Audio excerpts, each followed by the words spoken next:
प्रणाम गुरुजी। मैं काफ़ी टाइम से मेडिटेशन में हूँ, साधना में हूँ, खुद ही करती हूँ, जितना पता लगता है उतना करती जाती हूँ। मैं एक ऐसा पड़ाव आ गया मेरी ज़िंदगी में जहाँ पे मुझे एक बहुत बड़ा डाउट है।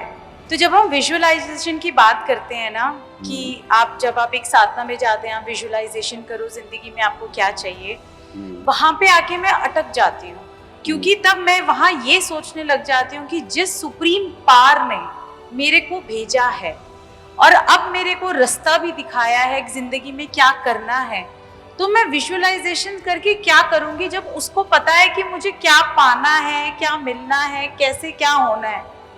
तो ऐसा लगता है कि मैं विजुअलाइजेशन करूं कि ना करूं, कि अब छोड़ दूं, अब देखा जाएगा, अब चलती जा रही हूं और मिलता जा रहा है।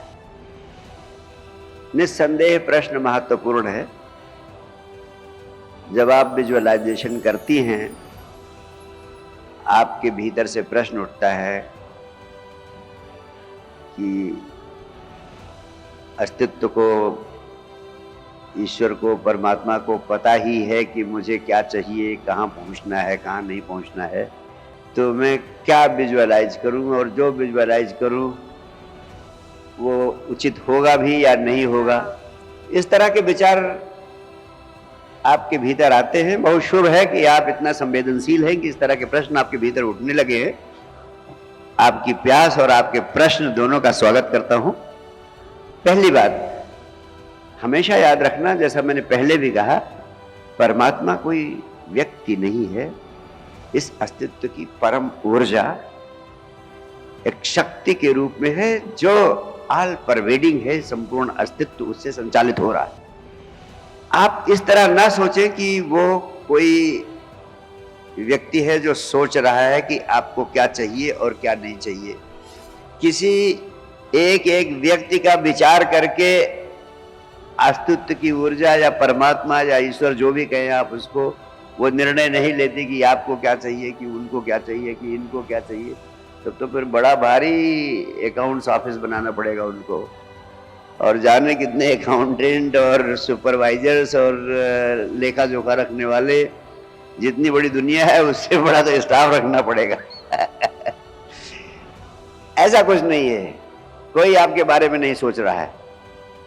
इसका कारण है the whole existence has been evolutionary, it has evolved. आप मत्स्यावतार से लेकर कृष्ण और बुद्ध के अवतार तक ये सिर्फ विकास की एक श्रृंखला है। पहले हम जल जीव थे, फिर कीड़े मकोड़े हुए, फिर पेड़ पौधे हुए, फिर और एनिमल्स हुए, एनिमल से फिर मंकी हो गए, मंकी से फिर मैन हो गए। जब हम मंकी से मैन हो गए तो एक नया डायमेंशन प्रकृति ने हमें उपलब्ध कराया। उस डायमेंशन का नाम है कॉन्शसनेस, चेतना। और उस चेतना के साथ हमें फ्रीडम ऑफ चॉइस उपलब्ध हुई। जैसा मैंने बार बार कहा, एक फ्रीडम उपलब्ध हुई। अब मनुष्य तक आते आते प्रकृति का रोल हमें विकसित करने का, विकास करने का समाप्त हो गया। अब तक ये विकास सारा हॉरिजॉन्टल था, यानी पृथ्वी पर हॉरिजॉन्टल ही चल रहा था। अब मनुष्य होने के बाद जब चेतना हमें उपलब्ध करा दी गई, उस चेतना का परिणाम यह है कि हमें जो फ्रीडम मिली है, जो स्वतंत्रता मिली है चयन करने की, चुनने की, अब हमारी रिस्पॉन्सिबिलिटी हुई। उस फ्रीडम के साथ अस्तित्व ने हमें रिस्पॉन्सिबल बना दिया कि हम चाहें तो ऐसे जहां पहुंच गए हैं ऐसे हॉरिजॉन्टली दौड़ते रहे। जैसे हवाई जहाज पहले हॉरिजॉन्टल रनिंग करता है, ग्राउंड रनिंग करता है, लेकिन एक स्टेज आती है कि उसे ऊपर उठना पड़ता है आसमान में, तभी वो ऊपर जा पाएगा। यानी हॉरिजॉन्टल लेवल छोड़ के वर्टिकल लेवल में जाना पड़ेगा। तो अभी तक अस्तित्व विकास की दिशा में हॉरिजॉन्टल लेवल पे हमें एनिमल मैन तक ले आया, बट नाउ हम कॉन्शसनेस प्राप्त कर चुके हैं।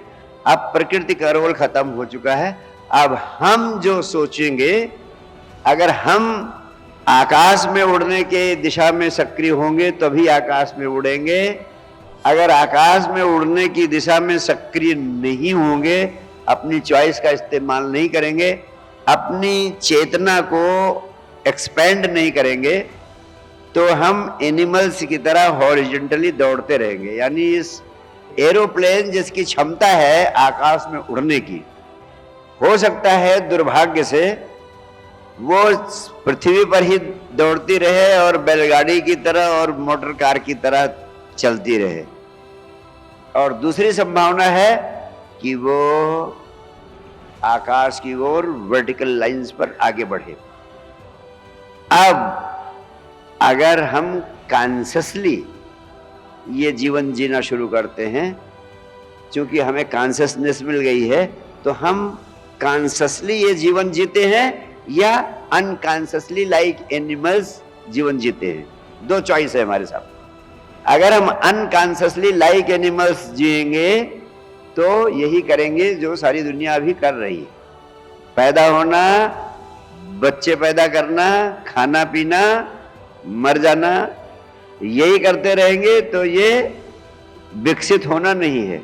हमने जो विकास की संभावना थी, जो विकास का अवसर था, उसको छोड़ दिया। विकसित होने के लिए हमें अपनी चेतना को खुद एक्सपेंड करना पड़ेगा। अब कोई आसमान पे बैठा हुआ नहीं सोच रहा है कि आपको आगे उड़ाना है कि एनिमल की तरह दौड़ाना है। इस कॉन्शियसनेस का इस्तेमाल करो, आपको बहुत बड़ी फ्रीडम मिली है, फ्रीडम ऑफ चॉइस। इस चॉइस का इस्तेमाल करके आप आकाश में उड़ान भर के भगवत्ता को प्राप्त कर सकते हैं, गॉडलीनेस को प्राप्त कर सकते हैं।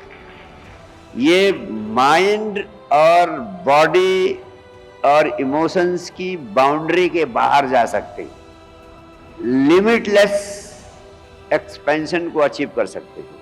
You can experience the state of limitless Joy, limitless existence.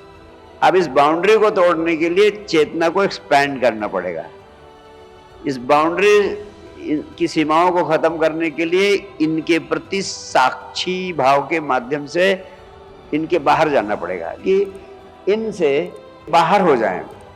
From the limitations of body, mind and emotions you transcend them. You have got the tremendous capability to transcend them. Why I say I have launched this young mind movement for unleashing the limitless powers which are hidden within us, so that you can fly into the skies. Number one. Number two, when you go for visualization, तो देखिए visualisation में आपको इस संसार में रहना भी है। विजुअलाइजेशन क्यों मैं देता हूँ, माइंड पावर मेडिटेशन क्यों मैं देता हूँ? सिर्फ संजीवनी क्रिया देकर भी काम चलाया जा सकता है, क्योंकि वो वर्टिकल डायमेंशन में उड़ने की क्रिया है। और माइंड पावर मेडिटेशन, चूंकि संसार में आपको रहना है, तो आपको रोटी भी चाहिए, कपड़ा भी चाहिए, मकान भी चाहिए, बंगला भी चाहिए, एसी भी चाहिए और सारे कंफर्ट चाहिए जो विज्ञान ने उपलब्ध कराए हैं।